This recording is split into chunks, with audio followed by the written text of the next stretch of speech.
आप सभी का मेरे YouTube चैनल में स्वागत है। आज हम करेंगे क्लास 8 संस्कृत रुचिरा भाग 3 से द्वितीय पाठ है बिलश्यवाणी न कदापि में श्रुता। बिलश्यवाणी यानी बिल की यानी गुफा की आवाज, न कदापि कभी भी नहीं, में श्रुता मैंने सुनी या मेरे द्वारा सुनी गई। बिल की जो आवाज है वो मैंने कभी नहीं सुनी। ये जो प्रस्तुत पाठ है संस्कृत के कथा ग्रंथ पंचतंत्र से लिया गया है और इसके मूल लेखक है विष्णु शर्मा। इसमें 5 खंड है जिन्हें तंत्र कहते हैं। इसके जो मुख्य पात्र हैं वो पशु पक्षी हैं। तो चलिए शुरू करते हैं। कस्मिंश्चित् वने खरन खरय नामे सिंह प्रतिवस्ति सम। कस्मिंश्चित् यानी किसी, वने यानी वन में, खरन खर नाम है नाम का, सिंह यानी शेर, प्रतिवस्तय रहता, स्म यानी था। किसी वन में खरन खर नाम का एक शेर रहता था। स कदाचित इतस्ततः परिभ्रमणः शुद्धार्थः न किंचिदपि आहारम प्राप्तवान। स यानी वह, कदाचित कभी भी, इतस्ततः इधर उधर, परिभ्रमणः यानी घूमता हुआ, शुद्धार्थ है भूख से व्याकुल, न नहीं, किंचिदपि, किंचिदपि का मतलब कोई भी, आहारम यानी भोजन, प्राप्तवान प्राप्त कर सका। वह कभी भी इधर उधर घूमते हुए उसे कोई भी भोजन नहीं प्राप्त हुआ। ततः सूर्यास्त समये एकाम महतिम गुहाम दृष्ट्वा स अचिंत्यत। तब, ततः यानी तब, सूर्यास्त समय यानी सूर्यास्त के समय या दिन छिपने के समय, एकाम एक, महतिम यानी बड़ी, गुहाम गुफा को, दृष्टवाम देखकर, से अचिंत्यत उसने सोचा। तब सूर्यास्त के समय एक बड़ी गुफा को देखकर उसने सोचा, नूनम एतस्याम गुहायाम रात्रौ कोऽपि जीवे आगच्छति। नूनम यानी निश्चित ही, एतस्याम इस, गुहायाम गुफा में, रात्रौ यानी रात को, कोऽपि कोई भी, जीवे आगच्छति जीव आता है। निश्चित ही इस गुफा में रात को कोई जीव आता है। अतः अत्रैव निगूढ़ो भूत्वा तिष्ठामि इति। अतः यानी इसलिए, अत्रैव यहीं पर, निगूढ़ो यानी छिपकर, भूत्वा तिष्ठामि बैठ जाता हूँ।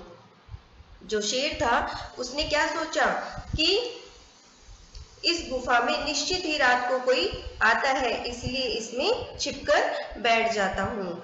एतस्मिन् अंतरे गुहाया स्वामी दधिपुच्छ नाम के श्रीगालय समागच्छत। एतस्मिन् इसी बीच, इसी प्रकार, एतस्मिन् अंतरे इसी अंतर में, जब वो ये सब सोच रहा था तो इसी बीच, गुहायाम यानी गुफा का स्वामी जो मालिक था, दधिपुच्छ नाम के है, दधिपुच्छ नाम का श्रीगालय यानी गीदड़, समागच्छत वहां आ गया।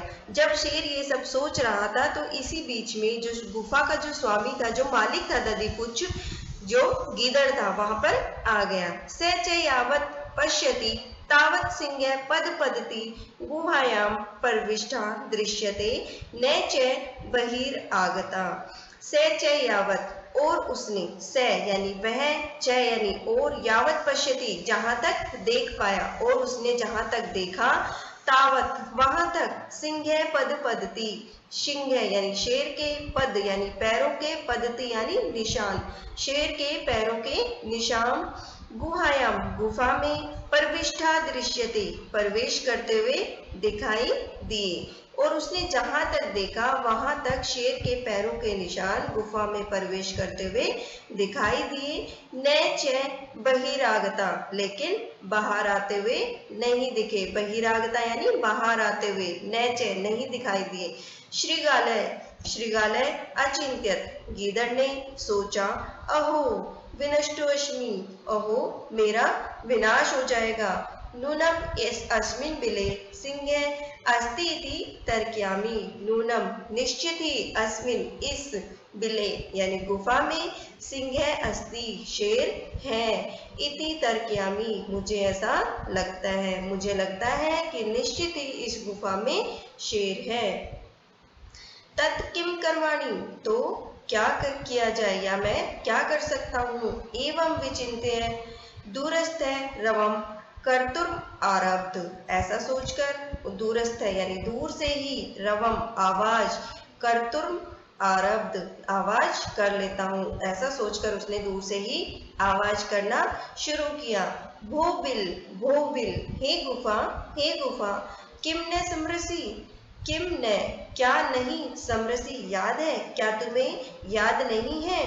यन मया तव्या, यन यानी कि, मया तव्या मेरी तुम्हारे सह साथ, कि मेरी तुम्हारे साथ समय कृतो अस्ति, क्या शर्त लगी है, क्या तुम्हें याद नहीं है कि मेरी और तुम्हारी शर्त लगी है।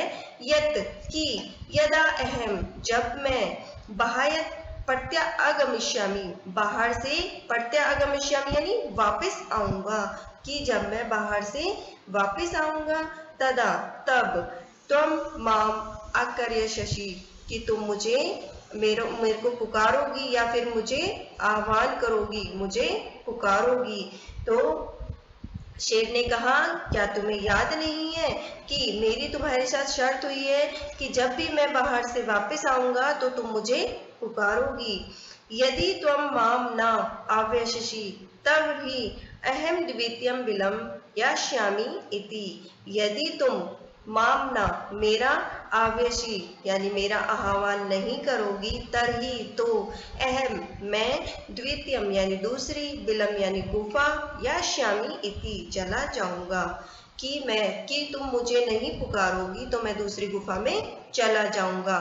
अत एतत् श्रुत्वा सिंह अचिंत्यत, तब ऐसा सोचकर ऐसा सुनकर, एतत् श्रुत्वा यानी ऐसा सुनकर, सिंह अचिंत्यत शेर ने सोचा, नूनमेषा गुहा स्वामिने सदा समाहवनम करोति, नूनमेषा यानी निश्चित ही, ऐसा गुहा यह गुफा, स्वामी ने मालिक का सदा आह्वान करती है।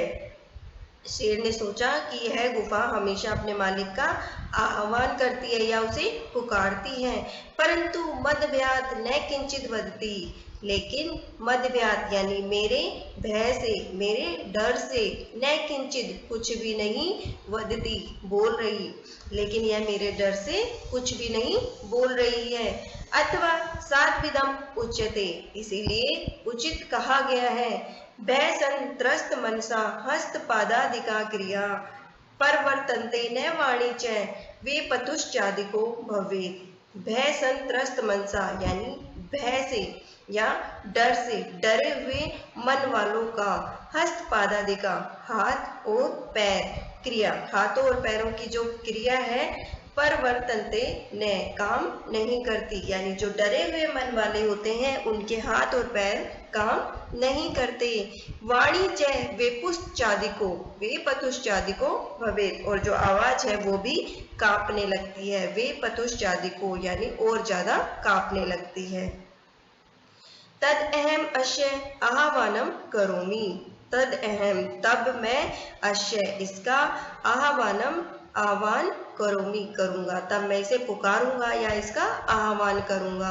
एवं स बिले परविश्य में भोजम भविष्यति, एवं इस प्रकार स बिले वह बिल में परविश्य प्रवेश करके, में यानी मेरा, भोज्य यानी भोजन भविष्यति होगा, इस प्रकार वह बिल में प्रवेश करके मेरा भोजन बनेगा।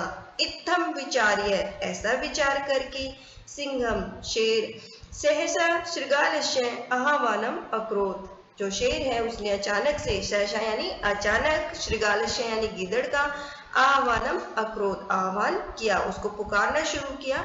सिंहस्य शेर की, उच्च गर्जन से, प्रतिध्वनिना सा गुहा उच्च श्रृगालम आहव्यत, शेर की उच्च गर्जन से, प्रतिध्वना उसकी प्रतिध्वनि से, जब तेज बोलते हैं तो उसकी गूंज होती है, प्रतिध्वनि होती है। सा गुहाम वह गुफा, उच्च जोर से, श्रृगालम आहव्यत शेर को पुकारती है, उस गीदड़ को पुकारती है। अनेन अन्यपि, अनेन यानी इस तरह, अन्यपि जो दूसरे भी, पशु जो पशु थे, भयभीता डर से, अभवन भयभीत हो गए। अन्य इस प्रकार जो अन्य पशु थे वो भी डर गए। शृगालो अपि ततः दूरम पलायमाने इमं पठः। शृगालो अपि यानी जो गीदड़ था वह भी, गीदड़ भी तत तब दूरम दूर पलायमान भागता हुआ इमं पठत यह कहता हुआ भाग गया। जो शृगाल था, जो गीदड़ था, वह भी यह कहता हुआ दूर भाग गया। अनागतम यह क्रूते स शोभते स शोच्यते यो न कर्योगनागतम वने अत्र संसस्थ समागता जरा विलस्य वाणी न कदापि मे श्रुता। अनागतम यह जो आने वाले का, क्रूते विचार करके, श शोभते वो शोभित होते हैं यानी वो खुश होते हैं, दुखी नहीं होते। जो आने वाले दुख का पहले से ही विचार कर लेते हैं या आने वाले संकट का विचार कर लेते हैं वो सुखी होते हैं। स सोच्यते यो न करोत्य नागतम और जो नहीं सोचते हैं वह दुखी होते हैं। वने अत्र संस्थ समागता जारा, वने अत्र यानी इस वन में, संस्थस्य रहते हुए, समागता आ गया, जरा यानी बुढ़ापा, इस वन में रहते हुए मुझे बुढ़ापा आ गया। विलस्य वाणी न कदापि मे श्रुता, लेकिन मैंने कभी भी बिल की आवाज नहीं सुनी, गुफा की आवाज नहीं सुनी। इस तरह जो गीदड़ था उसने अपनी समझदारी से बाकी पशुओं की और अपनी भी जान बचाई। तो ये था हमारा सेकंड पार्ट, द्वितीय पार्ट है विलस्य वाणी न कदापि मैं श्रुता। अगर आपको मेरी ये वीडियो समझ में आई है, पसंद आई है तो प्लीज़ लाइक करें, शेयर करें और सब्सक्राइब करें।